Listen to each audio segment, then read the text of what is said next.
Hello guys, welcome back to Boring Historian.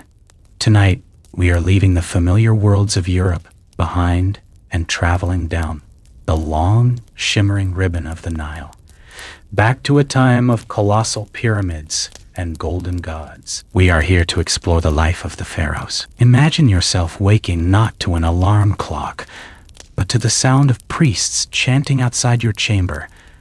Your skin is cool in the desert morning, but soon you will be adorned with heavy gold and the iconic black coal that lines your eyes. You are not just a king or an emperor. You are a living god on earth, the most powerful person in the known world. What you're about to hear might stick with you as we peel back the golden mask to reveal the strange, isolated, and often disturbing reality of that divine existence. If you're picking up what I'm putting down, go ahead and hit that like and subscribe button. I love to see our global classroom, so please post your location and what time it is where you are. All right, find your quiet space. Let the outside world fade, and let's begin our journey. You are Pharaoh. Before you can even begin to understand the burdens and the strangeness of your life, you must first accept this one overwhelming fact. You are not a man. You may inhabit the body of a man, with its aches and its needs, but to the millions of people who live along this river, you are a god. This is not a metaphor. It is not a clever piece of political propaganda, though it certainly functions as one.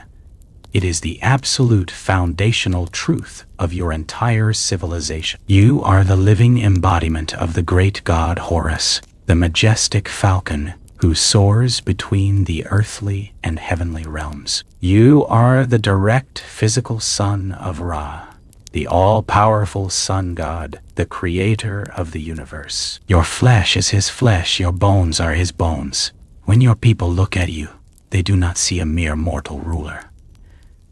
They see the living vessel of divinity, the single, essential bridge between humanity and the gods. This is not a comfortable, abstract belief. It is a terrifyingly practical cosmic job description. Your daily existence is the linchpin that holds the entire universe together. You alone are responsible for maintaining Ma'at, the fundamental cosmic principle of order, truth, justice, and harmony. Every morning, it is your personal connection to your father, Ra, that ensures the sun will rise in the east and banish the chaos monsters of the night. It is your performance of the correct rituals that guarantees the Nile River will flood its banks at the proper time, depositing the rich black silt that allows crops to grow and your people to eat. If you fail in your duties, if your connection to the divine realm wavers for even a moment, the consequences are apocalyptic. The sun will fail, the river will dry up, the harvest will fail, and the forces of chaos will swarm forth and devour the world. The pressure to get a quarterly report right pales in comparison to the daily pressure of ensuring the sun continues to exist. This divine status dictates every moment of your life, and it begins from the second you awaken in your royal chambers. You do not simply wake up like a normal person. Your human body has slept, but your divine essence, your Ka, or life force, must be ceremonially reawakened. Your morning routine is not a private affair. It is a high-level religious ritual performed by a retinue of the most senior priests. They enter your chambers as you lie in your bed, treating your body not as a person, but as a sacred cult statue in the holiest sanctuary of a temple. The air is purified with clouds of incense. Your skin, the skin of a god, is anointed with precious, consecrated oils. Special prayers are recited to open your mouth and open your eyes, rituals performed on the statues of gods to allow them to see, speak, and receive offerings. You are a passive object in this process, a sacred vessel being prepared for its daily duties. Then comes the dressing. You are adorned in the regalia of your divine office, a pleated linen kilt, a decorative belt, and an array of heavy golden collars, pectorals, and bracelets. Your attendants apply the thick, black coal around your eyes, not just for beauty, but because it was believed to have magical protective properties, warding off the evil eye. They strap the false beard to your chin, a curious symbol of pharaonic power worn by both male and female rulers, as it was an attribute of the gods themselves, who were considered eternally unchanging. Finally, they place upon your head one of the great crowns of your office, perhaps the hedjet, the tall, white crown of Upper Egypt, or the deshret, the red, bowl-shaped crown of Lower Egypt, or for the most formal occasions, the pièce shent, the imposing double crown that combines the two, symbolizing your absolute rule over the unified king. This entire process, from awakening to crowning, can take hours. You have not even had breakfast, and you have already been through a more complex and demanding ritual than most people will experience in their entire lives. When you finally emerge and present yourself to your court, you are no longer a person. You are an icon. You must project an aura of absolute serenity, power, and otherworldliness. You cannot show fear. You cannot show weakness. You cannot show anger. You cannot even show boredom. Your face is a divine mask. Your movements are slow and deliberate. Your posture is ramrod straight. You are the center of gravity for the entire nation, and every single person who comes before you, from the highest vizier to the lowliest servant, will avert their eyes and bow so low their face touches the floor. To look directly upon the face of a god is a dangerous and forbidden act. This creates a profound and inescapable isolation. Your palace is a place of unimaginable luxury, with cool, shaded courtyards, shimmering pools, and walls covered in vibrant paintings. It is a gilded cage. You are surrounded by hundreds, perhaps thousands of people, servants, officials, priests, guards, family members. But you are utterly and completely alone. You can have no friends. You cannot have a normal, casual conversation. Every interaction you have is filtered through layers of dense protocol and ceremony. No one can speak to you unless spoken to first. No one can approach you without performing the correct ritual obeisance. You are the most revered being in your world, and also the most lonely. But what did you, the person inside the divine mask, actually think about all this? In the quiet moments of the night, when the priests were gone, and the weight of the crown was set aside, did you genuinely believe you were a god? This is a profound and unanswerable question that historians still argue about as it gets to the very heart of the pharaonic experience. One school of thought argues that you would have had no choice but to believe it. From the moment of your birth, you were raised in an environment that treated you as a divine being. Your every need was met by servants who treated you with reverential awe. Your education was conducted by priests who taught you the sacred texts that confirmed your divine lineage and cosmic purpose. Every single person you ever interacted with reflected your own divinity back at you. After a lifetime of this, the line between your human self and your divine role would become hopelessly, irrevocably blurred. You wouldn't see it as a role you were playing. You would see it as the fundamental truth of your existence. You were not pretending to be Horus. You were Horus. However, another school of thought suggests that at least some of the more intelligent and pragmatic pharaohs must have understood the political reality of their situation. They must have been aware of their own human frailties, their own fears, their own doubts, their own physical illnesses. These rulers might have privately viewed their divinity as a necessary and powerful political construct, a sacred fiction that ensured the absolute obedience of their subjects and the stability of the state. They understood that the belief of the people was what gave them their power. For a ruler like this, their life was a constant, exhausting performance. They had to play the part of the serene, all-powerful god for the good of Egypt, while being privately, and perhaps terrifyingly, aware of the ordinary mortal man beneath the makeup and the golden regalia. One can only imagine the immense psychological strain of living such a profound and necessary lie. This divine status, whether you believed in it or not, poisoned any chance you had at normal human relationships. You are forbidden from interacting with the common people. You could never just walk through a market in Memphis or Thebes to see how your subjects lived. Your view of your own kingdom is seen from the distant elevated platform of your royal barge or your golden chariot. Even your relationship with your own family is warped by your divine status. Your children are not just your sons and daughters. They are the offspring of a god, and they must treat you with the same reverence as any other courtier. Your own mother holds the prestigious title of Mother of the God. And your wife, she is not merely your queen and your companion. She is your chief high priestess, the earthly counterpart to a goddess. Her role is as much a religious and ceremonial one as it is a personal one. The very idea of a normal, intimate human partnership is impossible. The cage is beautiful, it is luxurious, and it is inescapable.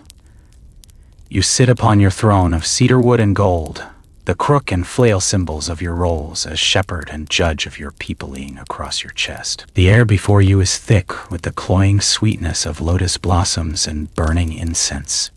A procession of officials approaches, their heads bowed, their movements slow and practiced. They bring you reports of the harvest, of a tribute from a conquered land, of a border dispute in a distant province.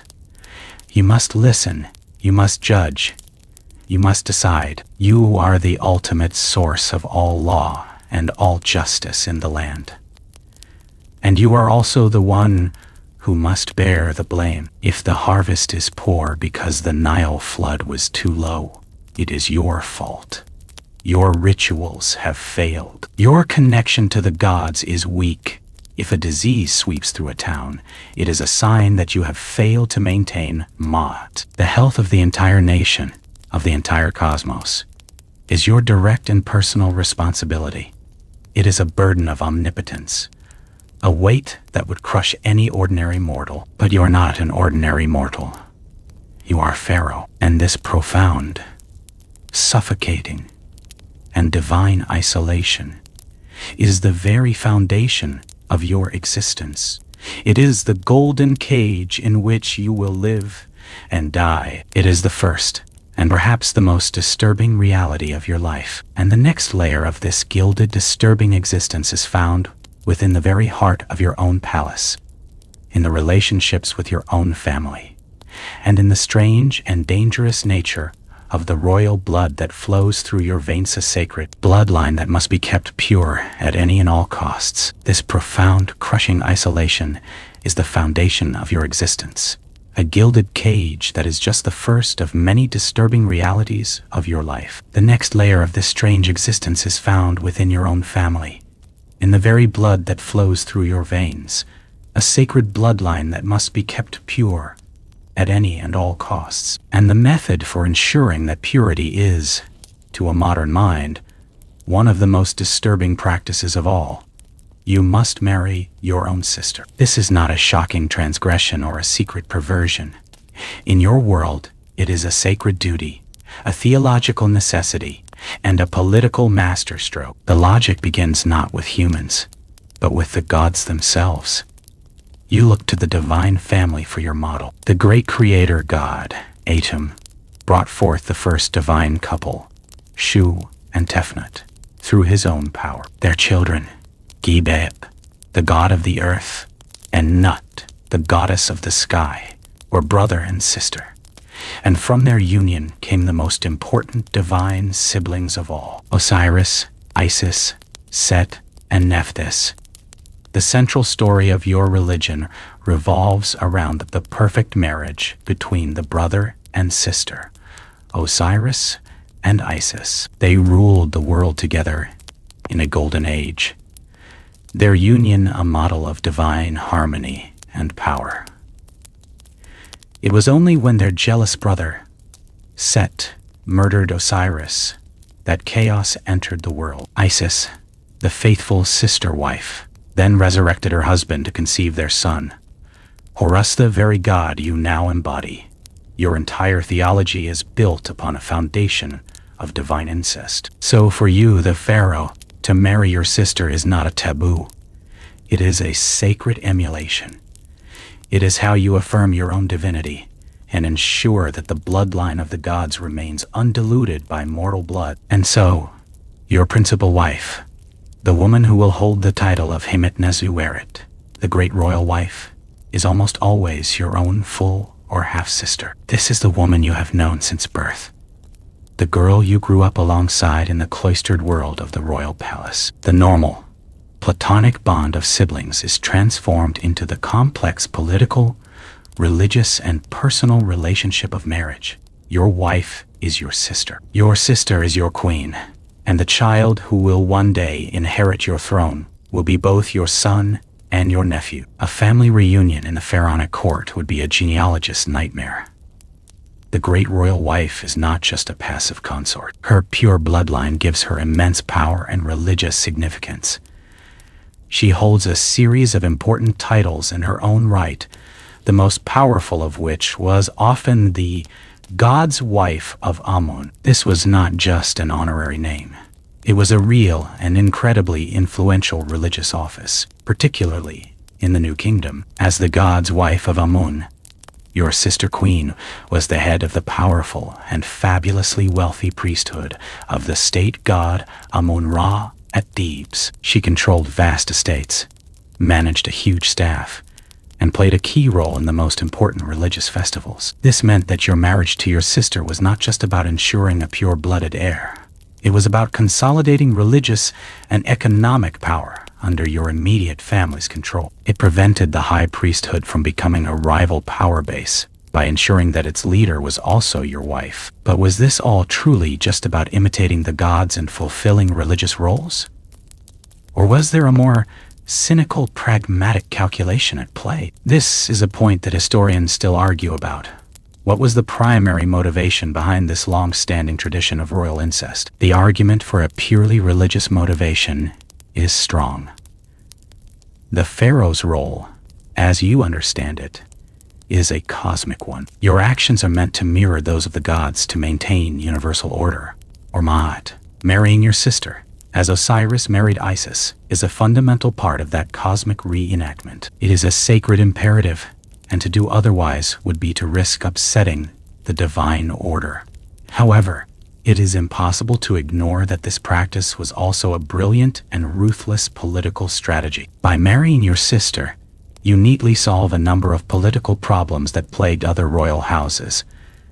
Firstly, you consolidate power and wealth. All of the immense property and influence belonging to the pharaoh and the great royal wife remains tightly within the nuclear family. You do not have to form a marriage alliance with the daughter of a powerful and ambitious noble family, a family who might then start to believe that their grandson has a legitimate claim to your throne. Secondly, it dramatically simplifies the question of succession and limits the number of potential rivals. The heir to the throne must be the product of the purest divine blood. The child of your sister, the great royal wife, has an unassailable claim. The children you might have with your other, lesser wives are of a lower status. Their blood is mixed with that of non-royal women. While they are still princes and princesses, their claim to the throne is significantly weaker. This closed-loop system of succession was designed to create stability and prevent the kinds of succession crises and civil wars that plagued other empires.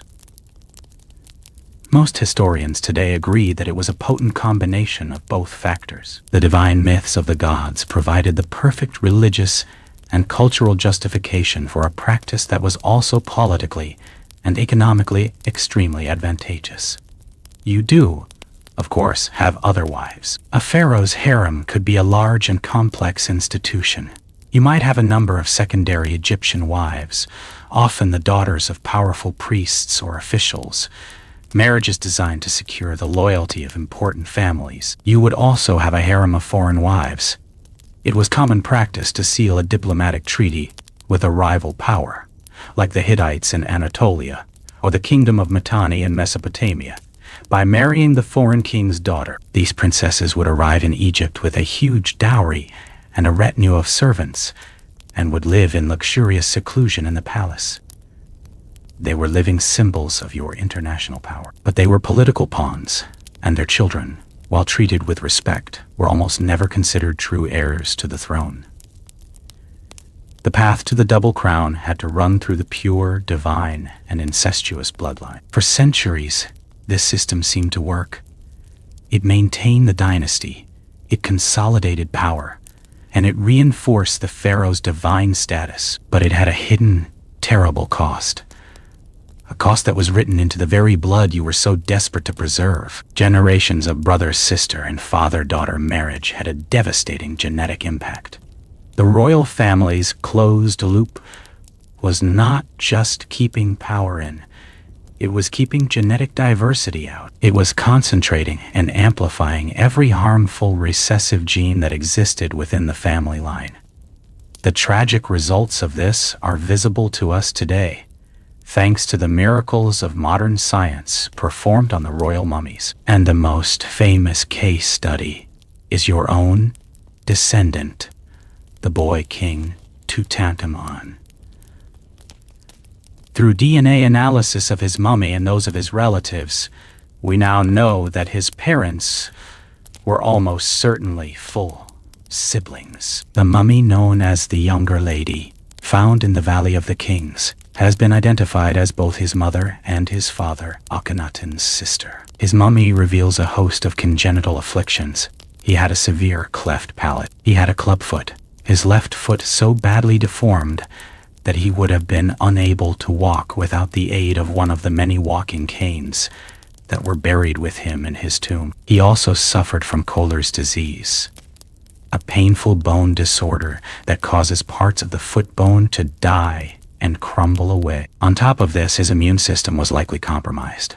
The boy king who ruled over the most powerful empire on earth was, in reality, a frail and disabled young man, the product of a long tradition of sacred incest. His family tree did not branch.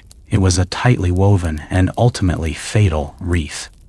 And this was not just a practice of the native Egyptian dynasties. When the Greeks, under Alexander the Great, conquered Egypt, his general Ptolemy established a new dynasty. And the Ptolemies, in their effort to be seen as legitimate, traditional pharaohs, adopted the custom of sibling marriage with gusto. For nearly 300 years, the Greek Ptolemaic dynasty practiced brother-sister marriage, a tradition that culminated in its final and most famous ruler, Cleopatra Seventenoi. Her family history was a tangled, bloody, and claustrophobic story of siblings marrying, betraying, and murdering each other for the throne.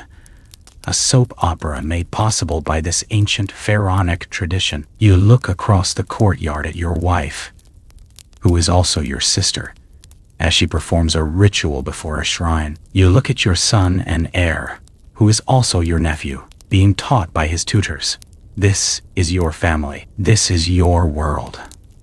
It is a tangled, claustrophobic web of relationships, a world where the lines between wife and sister, son and nephew, are blurred into meaninglessness. This is the price of your divinity. It is the cost of keeping the blood of the gods pure and untainted by the messy, mortal world outside your palace walls. You have secured your dynasty politically, creating a closed system of immense power. But you have also burdened it with a hidden, secret fragility, a weakness passed down in the very blood you sought to protect. This internal, genetic fragility, however, was often matched by a more immediate and violent external threat. The closed, suffocating world of the royal family was a hothouse, a perfect breeding ground, not just for congenital defects, but for human emotions like suspicion, jealousy, and deadly, murderous ambition. The next great disturbance in your life comes not from the gods, or from a flaw in your blood, but from the whispered plots of those who are closest to you. This internal genetic fragility, however, was often matched by a more immediate and external threat. The closed, suffocating world of the royal family was a hothouse, a perfect breeding ground, not just for congenital defects, but for human emotions like suspicion, jealousy, and deadly, murderous ambition. The next great disturbance in your life comes not from the gods or from a flaw in your blood, but from the whispered plots of those who are closest to you, those who share your palace and your table. You may be a god to the outside world, but within the palace walls, you are a target. The paranoia of power is a constant, suffocating companion. You sit on your throne, and you watch the faces of your courtiers as they approach. Every respectful bow could be a deception. Every flattering word could be a lie. The servant who offers you a cup of wheeze, he loyal? Or has the cup been poisoned? The general who reports on the army's readiness, is he your faithful servant? Or is he plotting to use that army against you? The priest who leads you in the daily rituals, is he praying for your long life? Or is he seeking favor with a rival who promises him more power? You can trust no one. And most dangerously of all, you cannot even trust your own family. A normal person's holiday dinner can be tense. Yours is a minefield of dynastic ambition. The very structure of your family life, designed to preserve the purity of your bloodline, is also what makes it so dangerous. The epicenter of most conspiracies is the royal harem. As we've discussed, you have one great royal wife, your sister, whose son is your designated heir. But you also have a host of lesser wives, both Egyptian and foreign. Each of these women also has children. Your children. And an ambitious lesser wife might look at her own clever, handsome son and ask a simple, dangerous question. Why not him? She knows her son's blood is not as pure as the heir's. But what if the heir were to have an unfortunate accident? What if he were to fall from a horse, or drown in the Nile, or succumb to a sudden, mysterious illness? In the ensuing chaos, with the primary heir gone, her son could be pushed onto the throne by a faction of loyal supporters. The harem, a place of music and luxury on the surface, is in reality a seething, claustrophobic pit of rivalries, with different factions of women, courtiers, and officials all backing their own candidate for the throne. All they need is an opportunity. All they need is for you to die. To understand how real and how terrifying this threat was, we need only look at the most well-documented conspiracy in all of Egyptian history: the plot to assassinate your descendant, Pharaoh Ramesses III. Imagine now that you are him. You are an old man, a ruler in the new kingdom, who has led Egypt through decades of turmoil, fighting off invasions from the sea peoples and keeping the empire stable. But your greatest threat is not a foreign army. It is brewing within your own home. The plot is hatched by one of your secondary wives, a woman named T. Her motive is as old as monarchy itself. She is desperate for her own son, a prince named Pentor, to become pharaoh instead of the officially designated crown prince, who was born to your great royal wife, Isis. Queen Ta does not act alone. She is a master conspirator, and she weaves a wide web, pulling in people from every level of your government. Her network includes other women of the harem, who perhaps feel similarly slighted. It includes your chief of the chamber, a man named bygone, who has your ear and controls all access to your private quarters. It includes high-ranking military generals who command the army in Nubia, butlers, scribes, and even several judges from the court that would eventually try them. The conspiracy reaches from the secret whispers of the harem to the highest echelons of the state. Their plan is to kill you during the great beautiful feast of the valley at Medinet Habu, your mortuary temple. The plot has two prongs, a fascinating mixture of practical violence and supernatural warfare. The physical part of the plan is straightforward assassination, but the conspirators, as Egyptians, also placed immense faith in the power of magic. This is the truly quirky and disturbing element of their plot, which we know about because it was detailed in the court documents from their trial. The plotters acquired a book of magic from your royal library. Using its instructions, they began to practice black magic. They crafted wax figurines, effigies of you and the loyal guards who protected you. By melting these figurines and reciting powerful curses and spells written on papyrus, they believed they could magically weaken your body, paralyze your protectors, and make you spiritually vulnerable to the coming physical assault. To them, magic was not a superstition. It was a real and potent weapon of statecraft, as viable as a knife in the dark. So what happened? The judicial papyri that survive tell us that the plot was eventually discovered. The conspirators were rounded up, put on trial, and found guilty. The records detail their grim fates. The most high-ranking officials were sentenced to death and allowed to take their own lives in their cells to avoid the disgrace of a public execution. Prince Pentaurer, the would-be usurper, was among them. Others suffered terrible mutilations, having their noses and ears cut off before being executed. The conspiracy was crushed. But this raises a crucial question, one that puzzled Egyptologists for centuries. Was the plot discovered before or after they struck? In other words, did they actually succeed in killing you?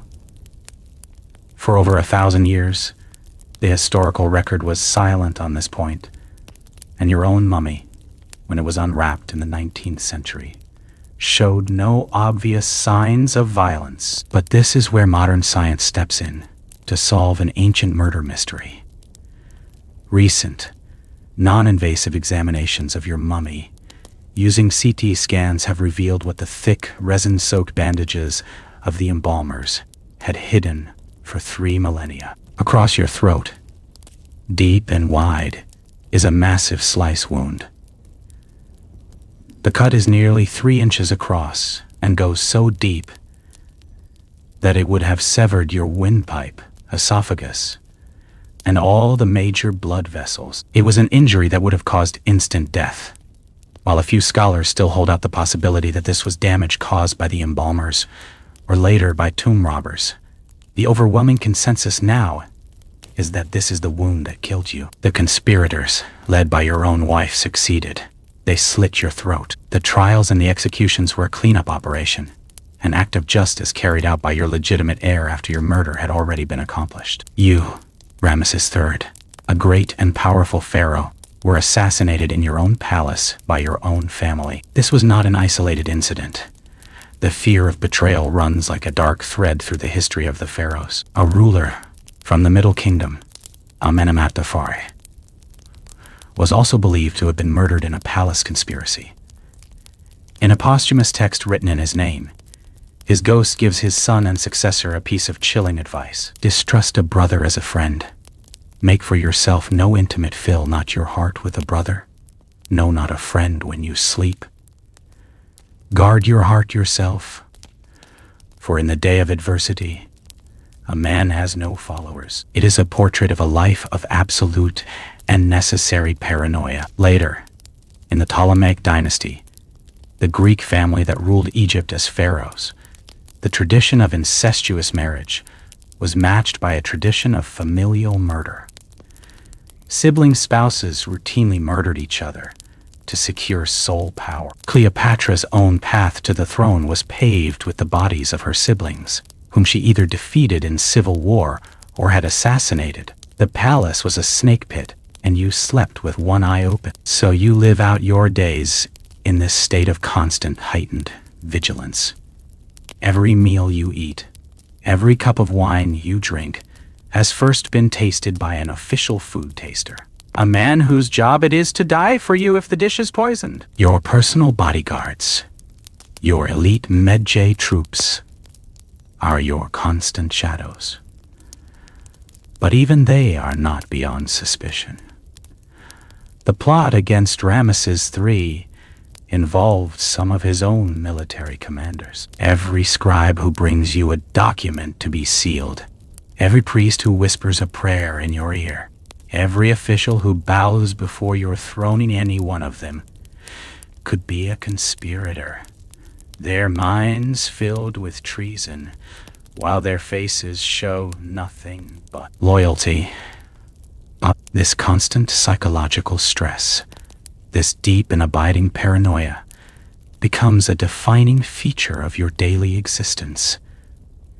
It is another wall in your gilded cage, further deepening the profound isolation that your divine status already forces upon you. You are a god, yes, but you are also a prisoner, besieged not by foreign armies, but by the very people you call your court, your servants, and your family. This immense mental and emotional burden was a heavy crown to bear, but it was often compounded by more mundane, but no less debilitating, physical frailties. For all your supposed divinity, the body you inhabited was a fragile thing of flesh and blood, a body that was prone to sickness, pain, and decay, just like any mortal. And the secrets of those royal maladies have waited patiently for millennia to be told. This internal genetic fragility, however, was often matched by a more immediate and external threat. The closed, suffocating world of the royal family was a hothouse, a perfect breeding ground,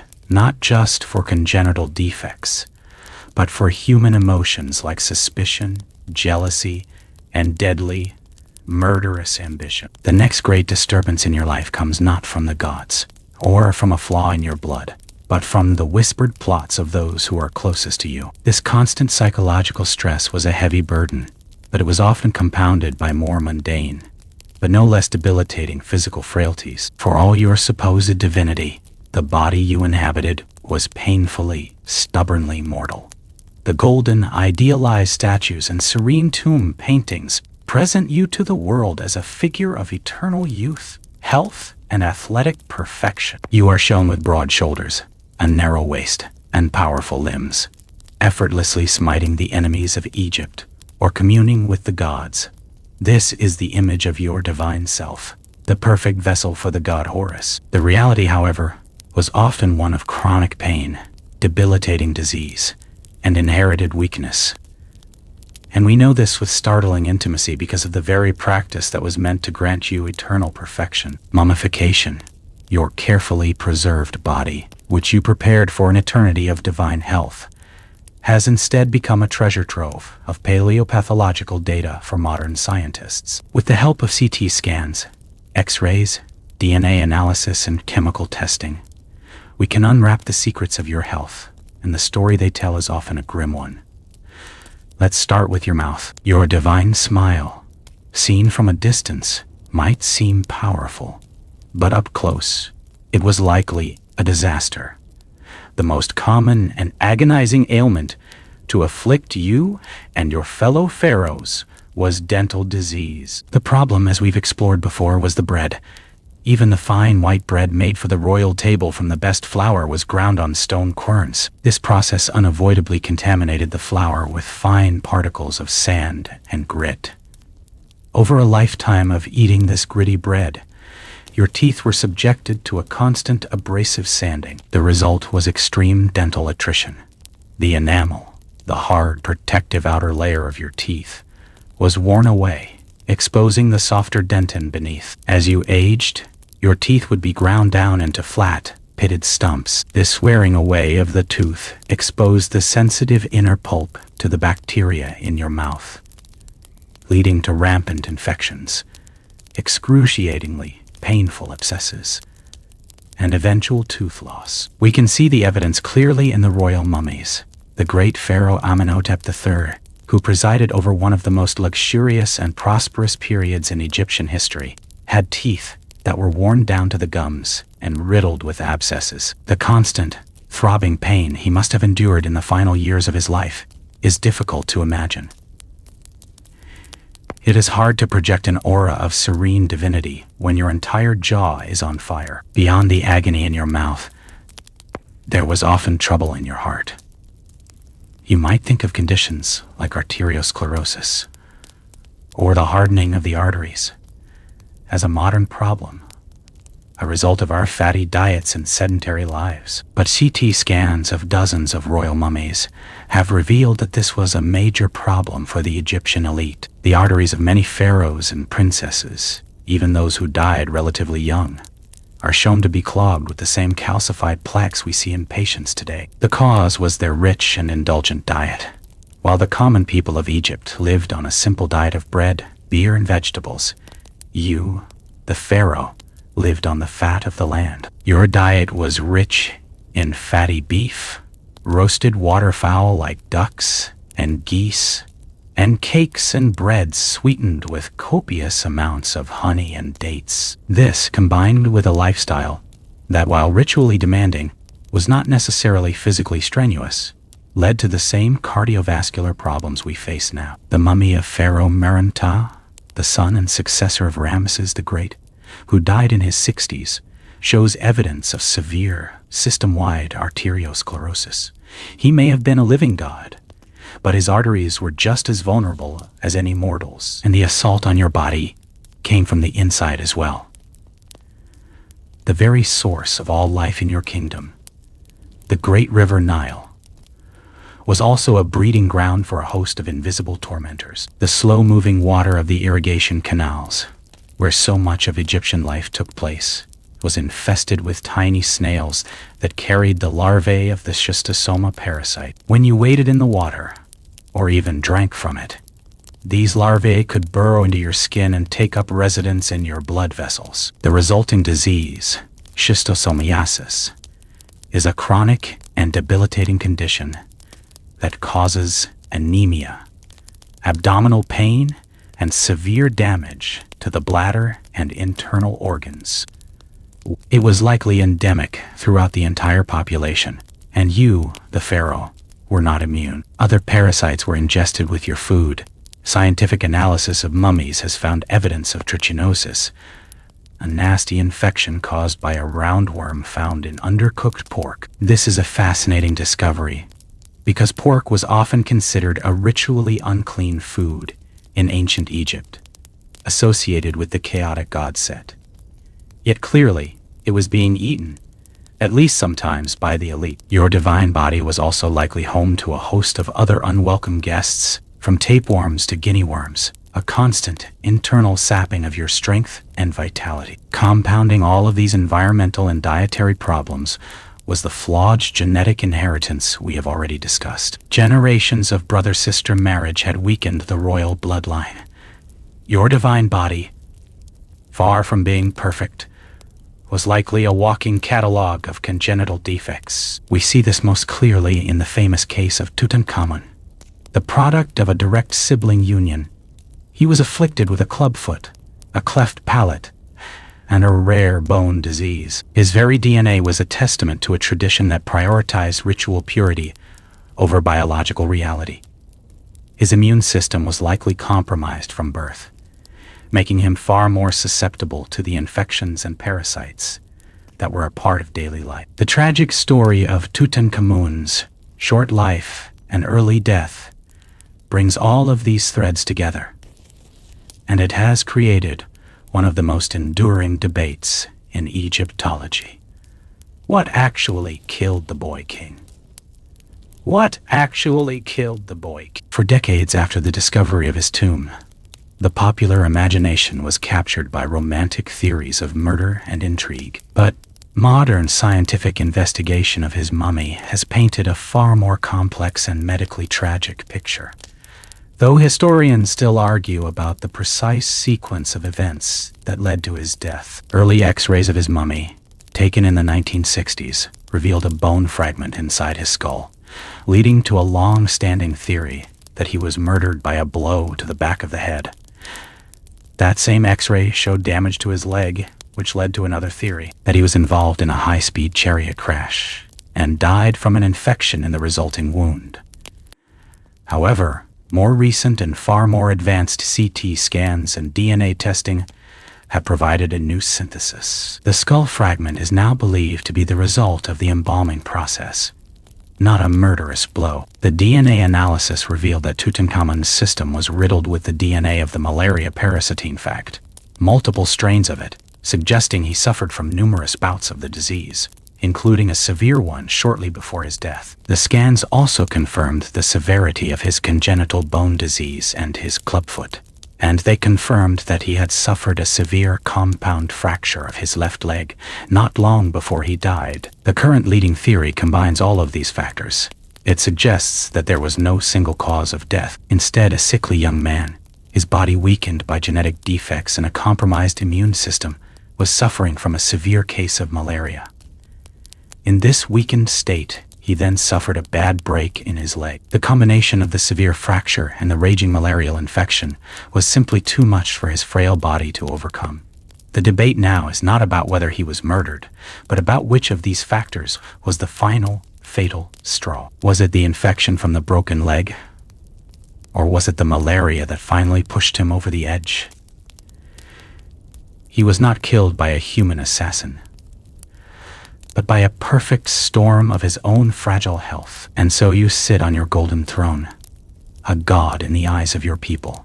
But your reality is one of physical suffering. You are trying to maintain a mask of serene divine composure, while a searing, throbbing pain radiates from an abscess deep within your jaw. You feel the familiar ache in your joints from your arthritic condition, the deep weariness in your gut from the parasites that plague you. Your divine body is a prison of very human pain.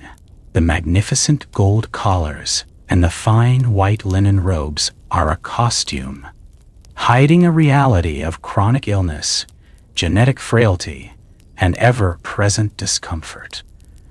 The immense public project of presenting yourself to the world as a perfect, powerful, and healthy God was a constant daily battle against the inconvenient, humbling, and painful reality of your own mortal flesh. This battle required not just immense personal endurance, but also a rigid, day-long adherence to an endless cycle of rituals and ceremonies, rituals that were believed to be absolutely essential for your own survival, and for the survival of the entire universe. This constant psychological stress, this deep and abiding paranoia, was a heavy crown to bear.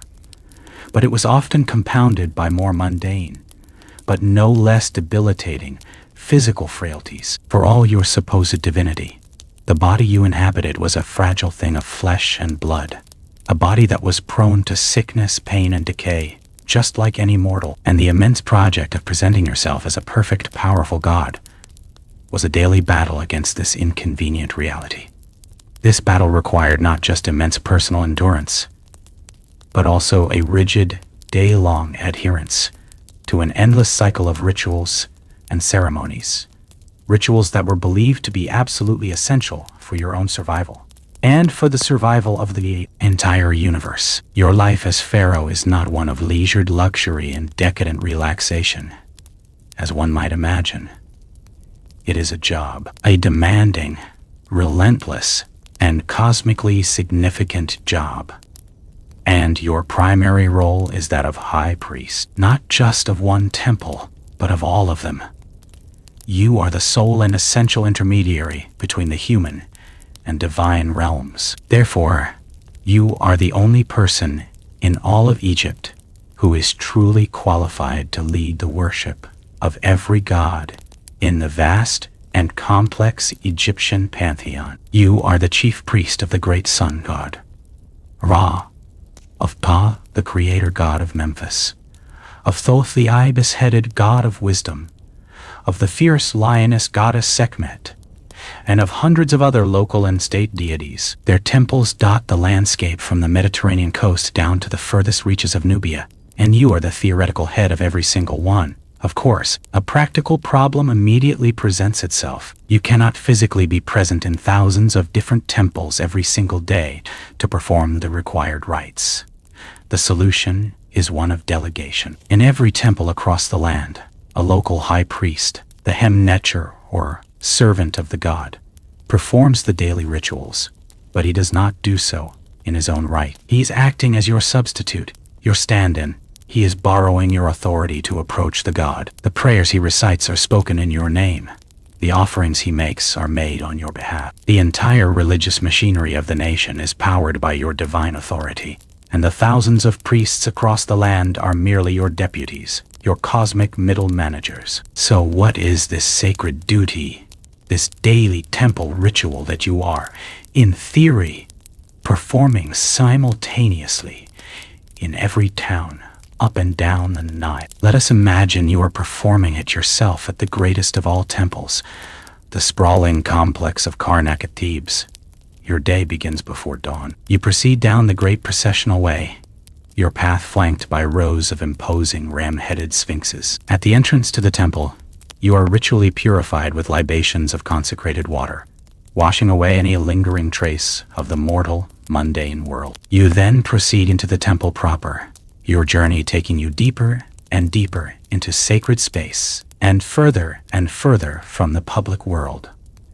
You pass through the vast open-air courtyard, thronged with lesser priests and officials. You enter the half-light of the great hypostyle hall, a breathtaking man-made forest of colossal stone columns carved to look like papyrus stalks. Finally, you reach the very heart of the temple, the sanctuary, the Holy of Holies. This is a small, dark, and utterly silent chamber, a place where only you and the most senior, ritually pure priests are permitted to enter. The air is cool and thick with the scent of centuries of incense. Before you stands a shrine, often made of gilded wood or solid granite. Its doors are sealed with a simple cord and a dab of wet clay, stamped with the sacred seal of the temple. This seal proves that the god has rested undisturbed through the night. It is your divine prerogative to break it. You unfasten the cord and slowly swing open the doors of the shrine, and there, revealed in the flickering lamplight, is the cult statue of the god, Amun-Ra himself. It is not large, perhaps only a few feet high, but it is made of solid gold, inlaid with lapis lazuli and other precious stones. This is not a mere representation of the god. In Egyptian belief, this statue is the physical vessel that the god's spirit, his Ba, chooses to inhabit while on earth. You are now face to face with your fellow deity. Now, you must perform the morning service, and it is a strangely intimate affair, one that closely mirrors the awakening ritual that was performed on your own body just hours before. You gently greet the statue. You perform the ritual of opening the mouth, touching the statue's lips with a special instrument to allow it to speak and eat. You then ritually feed the god. Servants bring in platters, laden with the finest food and drink, bread, roasted meat, fruits, vegetables, beer, and wine. You present these offerings to the statue. The god, it is believed, consumes the spiritual essence of the food, its life force. The physical food itself will later be taken away and consumed by the priests in a feast known as the reversion of the offerings. It's a pretty good system if you're a priest. The god gets the soul of the food, and you get the steak. After the meal, you carefully cleanse the statue with water and anoint its body with the 7 sacred oils. Then you dress it. You remove yesterday's linen garments and clothe the statue in fresh, fine linen of different colors. You adorn it with jewelry, with collars and pectorals of gold and electrum. You place its appropriate crown upon its head. Finally, with the god now awake, fed, and dressed for the day, you offer a final cloud of purifying incense back out of the sanctuary and reseal the shrine doors, leaving the god to his divine business until the evening service. This whole process is your primary job. It's not leading armies or debating policy. It is being the personal divine valet to the other gods. Your ritual duties were not confined to this secret, daily routine.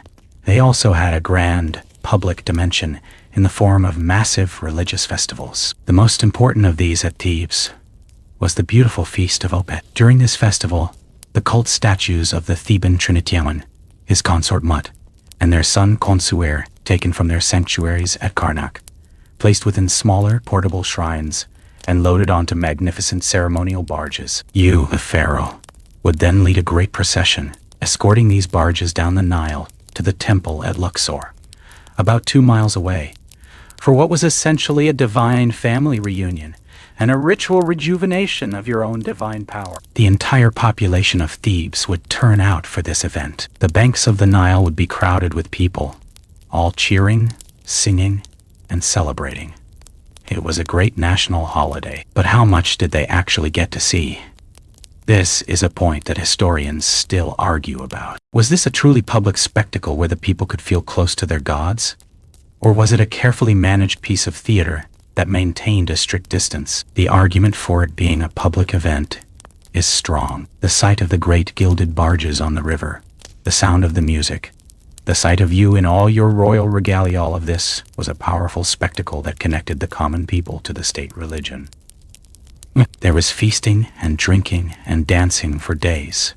It was a party. However, other historians emphasize the elements of secrecy. The public never saw the actual cult statues. The shrines they were placed in on the barges were enclosed, hiding the gods from view. And all of the most sacred and important rituals took place behind the great walls and pylons of the Karnak and Luxor temples, witnessed only by you and the highest-ranking priests. So the public could witness the parade, but they were excluded from the core mysteries. The festival was both a public celebration and a reaffirmation of the secret, exclusive nature of the relationship between you and the gods. This unrelenting cycle of ritual was the central pillar of your existence. You had to perform the stretching the cord ceremony to lay the foundations of any new temple, a sacred act of architectural surveying that aligned the building with the movements of the stars. You had to lead the rituals before a military campaign to gain the gods' blessing for your army. You were the chief justice of the entire legal system, the ultimate source of law, which was seen as a divine utterance. There were no days off. There were no sick days. The cosmos does not take a holiday. The sun must rise every single morning. The Nile must flood every single year. And so your work could never, ever stop. Imagine the immense psychological weight of it all. You might be suffering from that agonizing toothache we talked about, a pain that makes it hard to think or speak, but you must put on the heavy double crown. You must assume the serene, emotionless mask of your divinity, and you must perform the hours-long ceremony perfectly. Every gesture must be correct. Every prayer must be recited without error. A single mistake, a moment of weakness, could, in the belief system of your people, have catastrophic consequences for the entire world. Your life is an endless, repetitive, and grueling performance, where the fate of the universe hangs on your every word and action. You stand in the cool, incense-filled darkness of the sanctuary, having just resealed the shrine. You have done your job. You have attended to your fellow god. You have, for one more day, held the forces of chaos at bay and maintained the divine order of the universe. Your entire life is an unbroken chain of these moments, a sacred and solemn cycle of ceremony and ritual that leaves no room for spontaneity, no room for personal desire, and absolutely no room for error. It is a life of unimaginable power, but it is also a life of unimaginable and exhausting obligation. This divine work required immense physical and mental stamina, and that stamina had to be fueled by food and drink. But even the food you ate was not a simple matter of personal taste or private nutrition. It too was part of the complex, ritualized, and often surprisingly unhealthy system that governed your mortal body. This divine work required immense physical and mental stamina, and that stamina had to be fueled by food and drink. But even the food you ate was not a simple matter of personal taste or private nutrition. It too was part of the complex, ritualized, and often surprisingly unhealthy system that governed your mortal body. The diet of a living God, you will find, was a direct cause of the painful mortal maladies that plagued your existence. A significant portion of the food that arrives at your royal table comes with a sacred pedigree. It is, in fact, the reversion of the offerings from the great temples. As you know from your daily rituals, vast quantities of the finest food are presented to the cult statues of the gods. The gods, being ethereal, consume the spiritual essence, the divine life force of the food, but the physical substance remains. This food, having been blessed by its contact with the divine, is then sent from the temples to your palace. When you eat, you are quite literally sharing a table with the gods, consuming the very same meals they have just partaken of. This act reinforces your unique status, placing you in a category far above any mortal, as you are the only one worthy of eating the gods' leftovers. The absolute staple of your diet, the food that appears at every single meal, is bread. But this is not the gritty, dark rye loaf of a European peasant. You are Pharaoh. You eat only the finest bread, made from the whitest, most meticulously sifted emmer wheat flour. In the royal bakeries, dozens of varieties of breads and cakes are produced. You might be served small, round loaves, or tall, conical loaves known as beja, which are baked on special ceramic molds that are heated in the fire.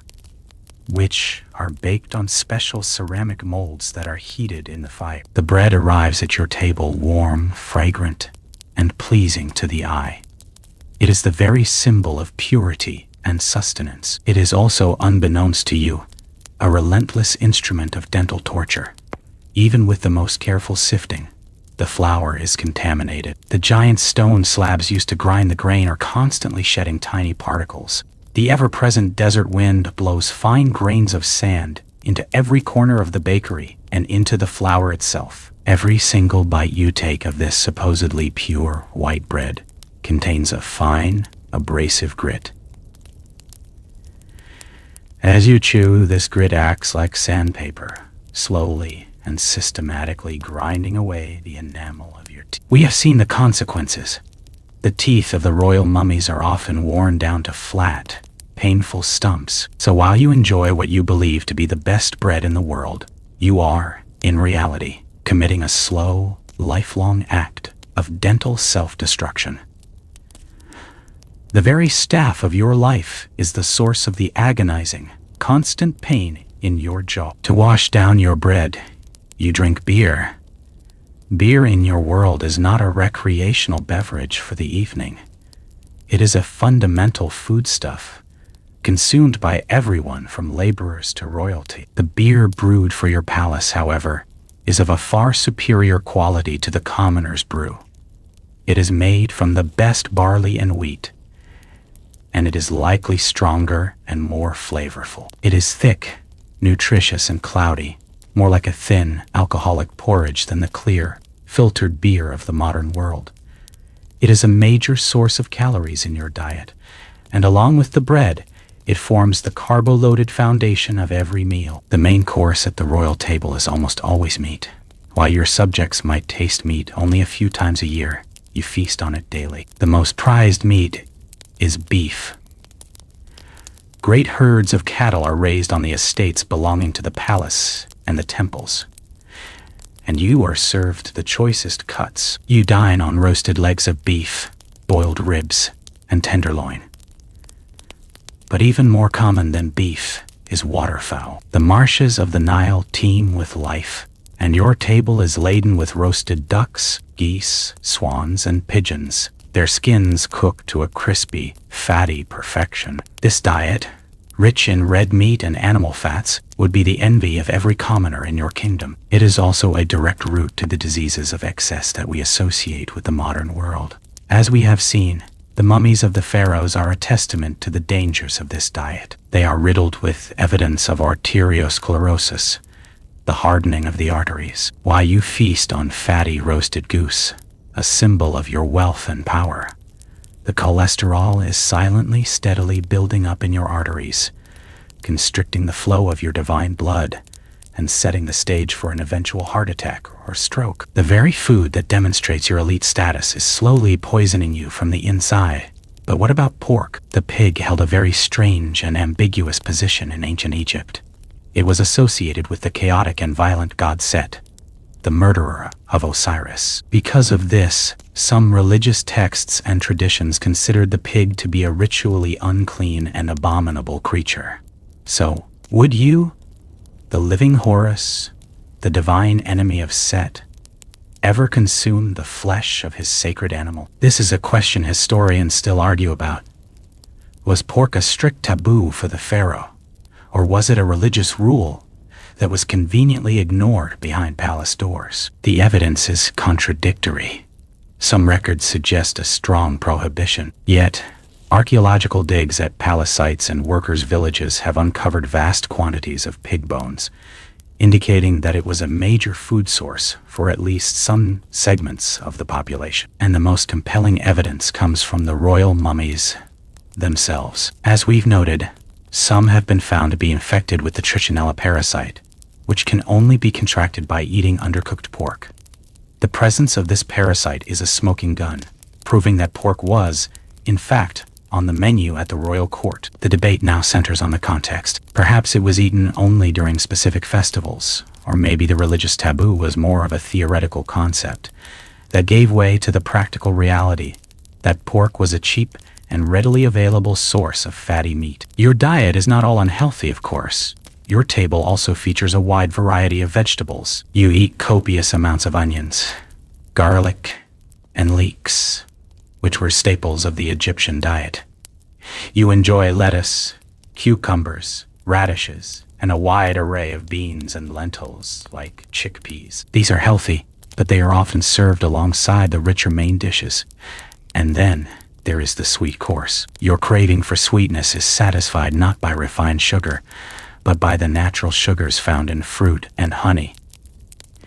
You eat dates and figs by the handful, both of which are incredibly rich in sugar. The royal bakers produce an endless variety of cakes and pastries, dense concoctions of flour, oil, and nuts, all sweetened with lashings of honey. This high-sugar diet, while delicious, created the perfect breeding ground in your mouth for the bacteria that would feast on your worn-down teeth, leading directly to the infections and abscesses that caused you so much pain. So you can now see the great, disturbing paradox of your royal diet. You are eating food fit for a god, a menu of cosmic significance, composed of sacred offerings and the richest products of the land. It is a diet designed to set you apart, to demonstrate your power, your wealth, and your unique relationship with the divine realm. But from a biological standpoint, this divine diet is a catastrophe. It is high in fat, high in cholesterol, high in carbohydrates, and high in sugar. And the very foundation of the diet, the daily bread, is laced with a fine abrasive that is methodically grinding your teeth into dust. The life of culinary luxury that you believe you are leading is in fact a slow-motion assault on your mortal body. The food symbolizes your eternal power, is the very thing that causes the chronic, debilitating pain in your teeth and the silent, deadly hardening of your arteries. You sit at your feast, a platter of roasted duck before you, a pastry sweetened with honey and dates waiting for you. You feel full, you feel powerful, you feel divine. You are completely unaware that the meal you are enjoying is a key contributor to the pain and poor health that plague your mortal existence. Your entire life is a constant, demanding performance of your divinity, and your diet is a central part of that performance. But all of this, the rituals you perform, the conspiracies you survive, the food you eat, the pain you endure is ultimately in service of one single, all-consuming and lifelong goal. It is a project that begins the moment you take the throne, and it dominates your every thought and action. It is the preparation for your journey into eternity. The next great and truly disturbing disturbance of your life is the monumental, obsessive, and all-encompassing task of preparing for your own death. Your life is a constant performance of divinity, and your diet is part of that performance. But all of this, the rituals, the politics, the food, the paintings, ultimately in service of one single, all-consuming goal that dominates your entire existence from the moment you take the throne. Your journey into the afterlife. The next great and lifelong disturbance of your life is the monumental, obsessive, and all-encompassing task of preparing for your own death. In your mind, and in the minds of all your subjects, your life on this earth is a brief and fleeting prelude. your palace of sun-dried mud brick, no matter how luxurious, is merely your temporary lodging. Your true permanent home, your house of 1,000,000 years, is your tomb.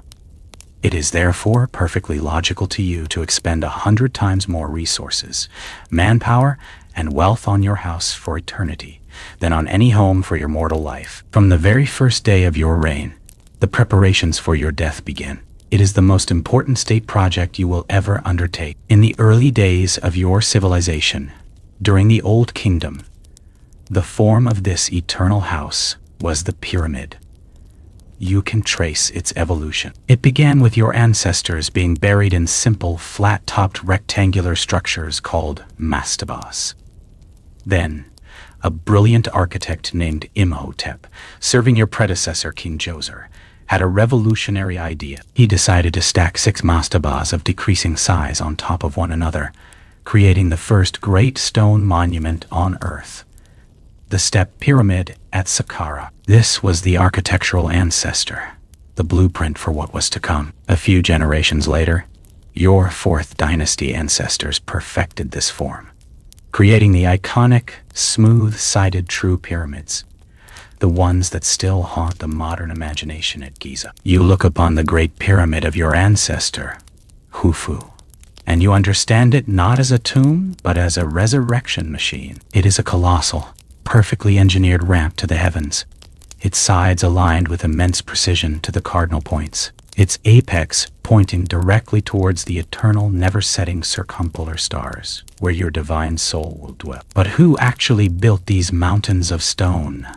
The popular image, cemented by epic Hollywood films, is of hundreds of thousands of slaves, groaning under the lash of brutal overseers, dying in their droves to satisfy a tyrant's ego. This is a powerful story, but it is one that modern archaeology has shown to be almost entirely false. And it is a subject that historians and archaeologists still argue about with great passion. The old theory of slave labor comes to us mostly from the Greek historian Herodotus, who visited Egypt 2,000 years after the pyramids were built, and was reporting stories he had heard from local guides. The archaeological evidence, however, tells a very different story. Excavations of the workers' village near the Giza Plateau have revealed that the builders of the pyramids were not foreign slaves. They were skilled, respected Egyptian laborers. They were likely farmers, conscripted by the state for a period of national service during the annual inundation of the Nile. For 3 months a year, when the river flooded their fields and agricultural work was impossible, they would travel to Giza to work on your great eternal home, and they were not starved or whipped.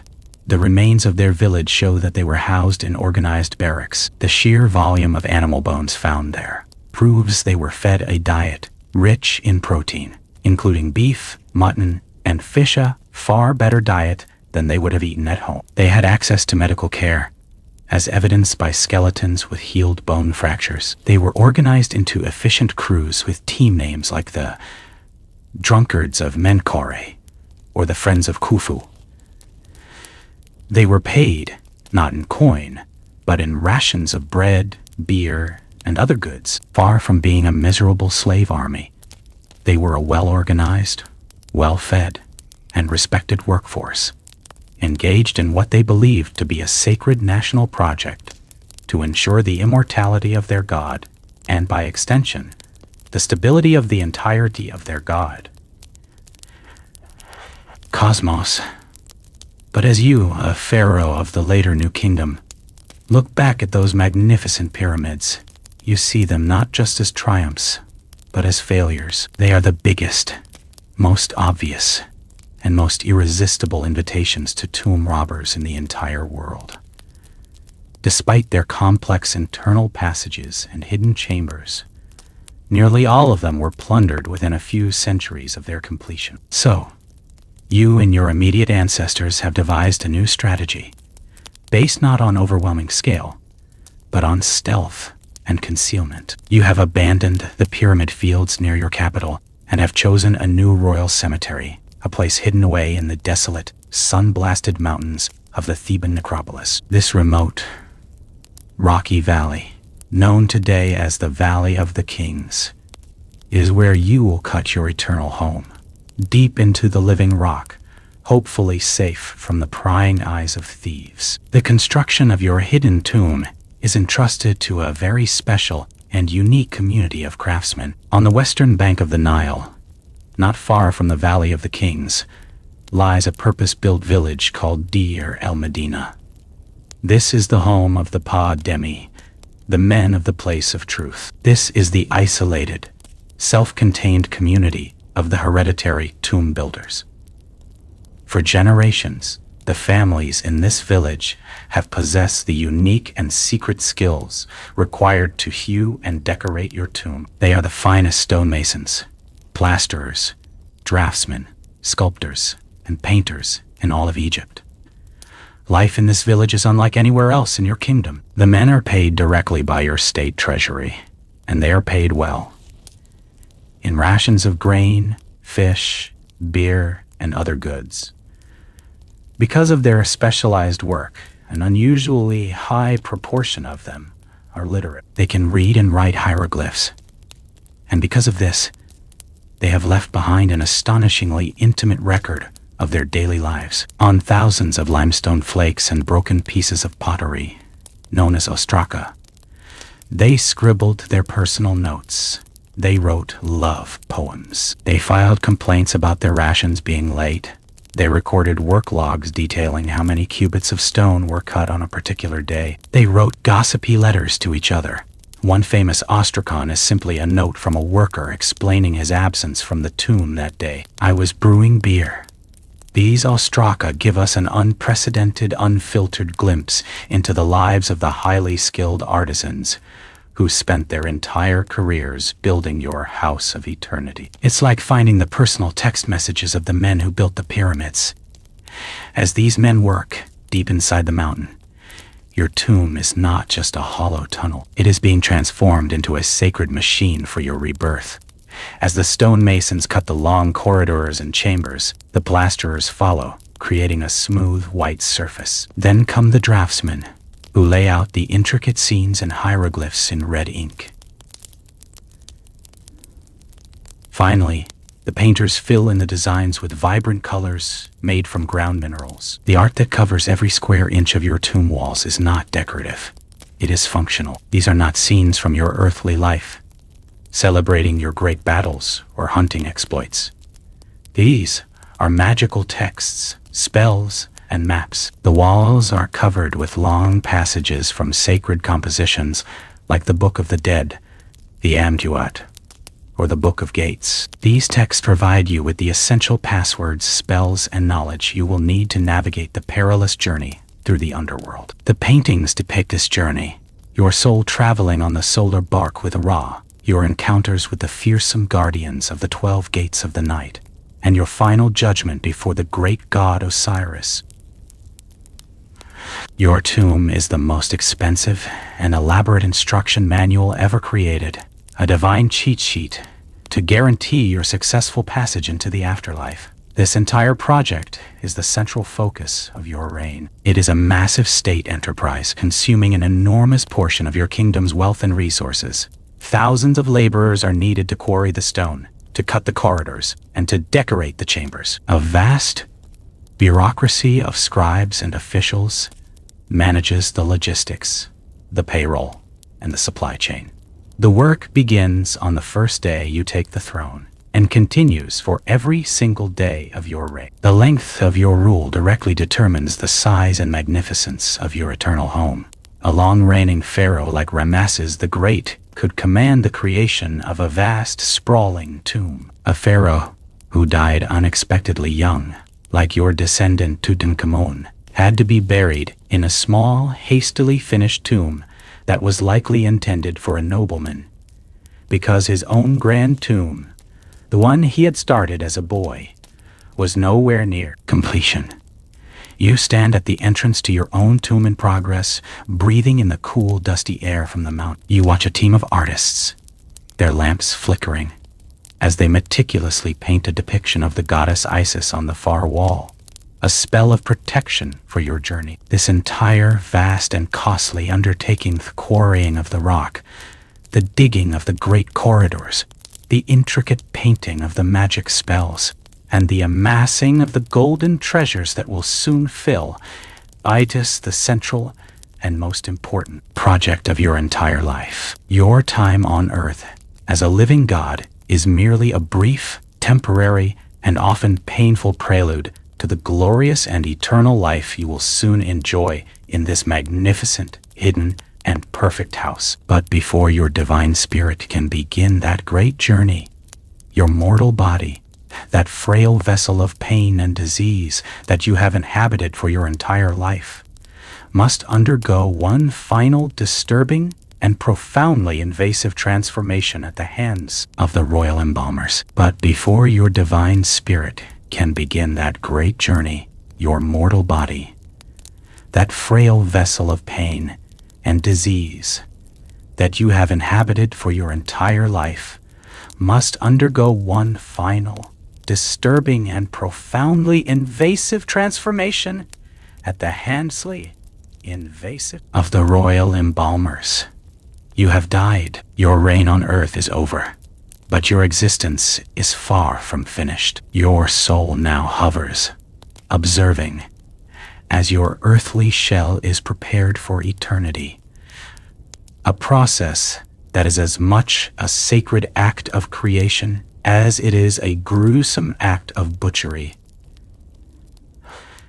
The entire purpose of mummification is rooted in a core belief about the nature of your soul. Your spirit is not a single, simple entity.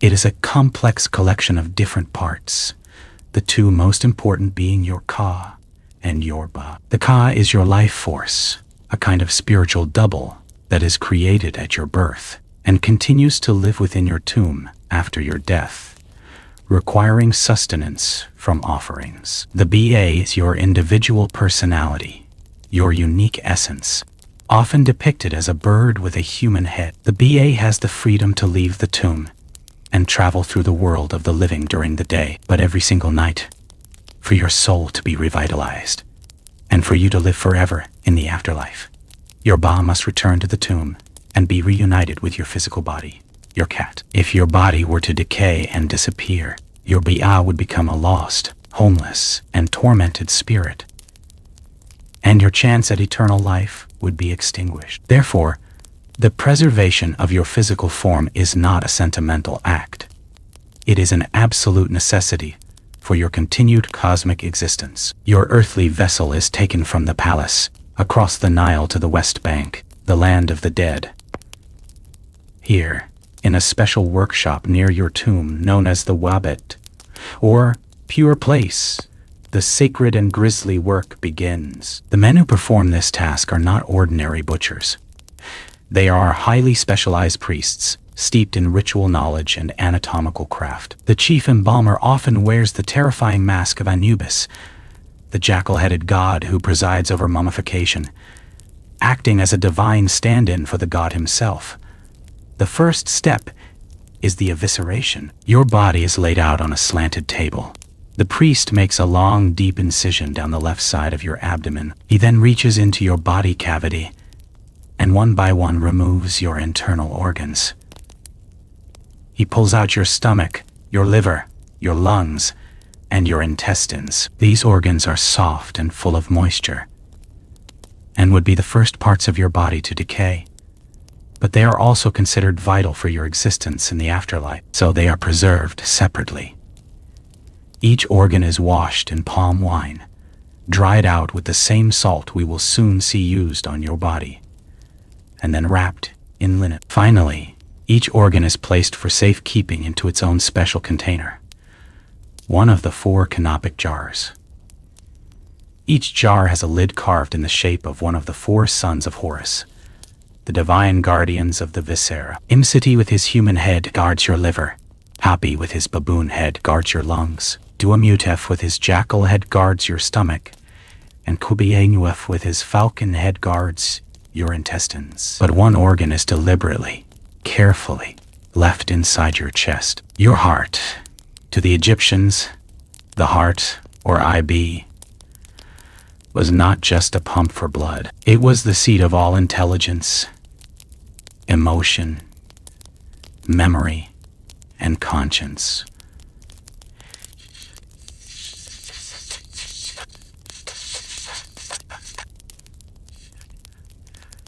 It was the record of your life, the witness to all your deeds, good and bad. You would need your heart for the final and most important test of the afterlife, the weighing of the heart ceremony, where it would be weighed against the feather of Ma'at, the feather of truth. A heart heavy with sin would be fed to a monstrous crocodile-headed demon, and your soul would be annihilated.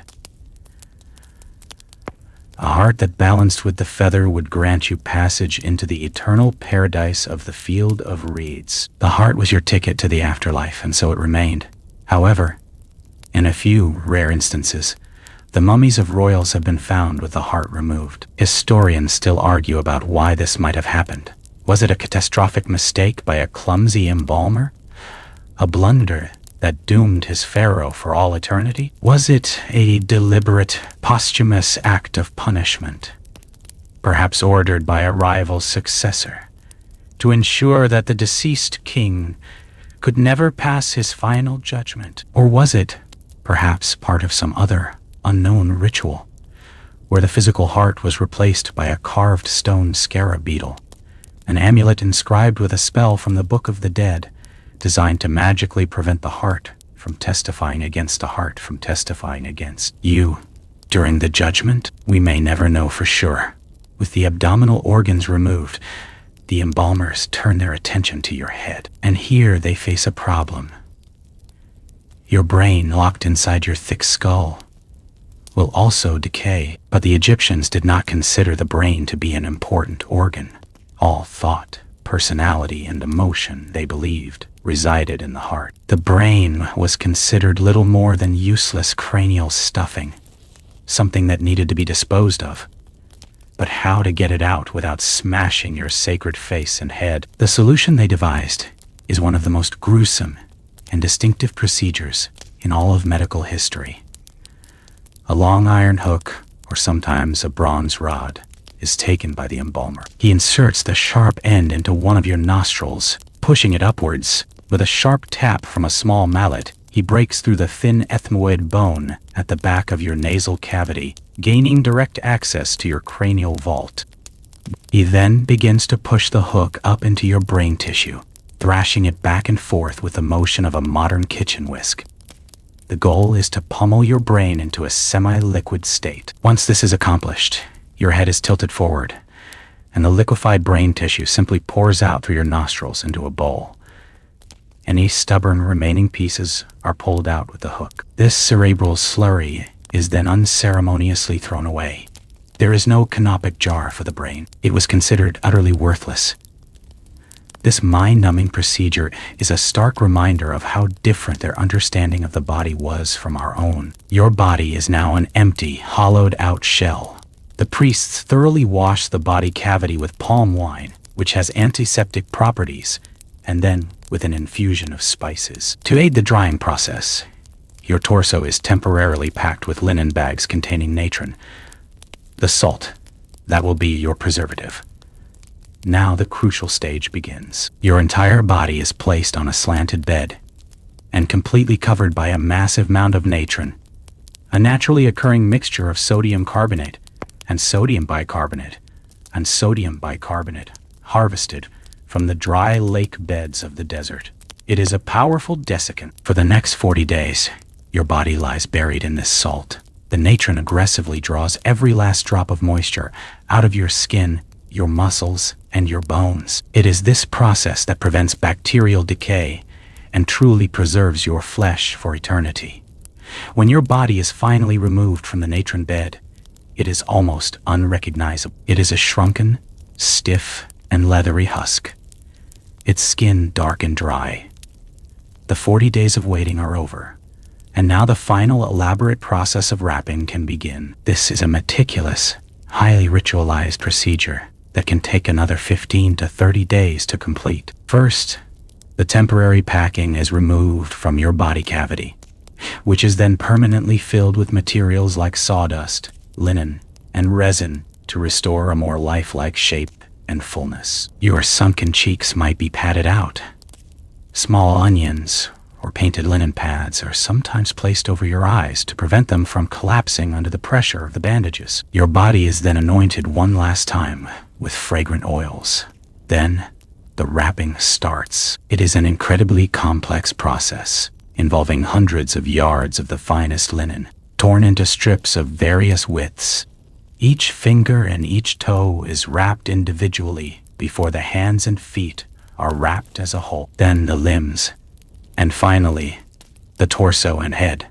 As the team of priests works, they place dozens of magical amulets at specific locations within the layers of bandages. An ankh, the symbol of life, might be placed over your heart.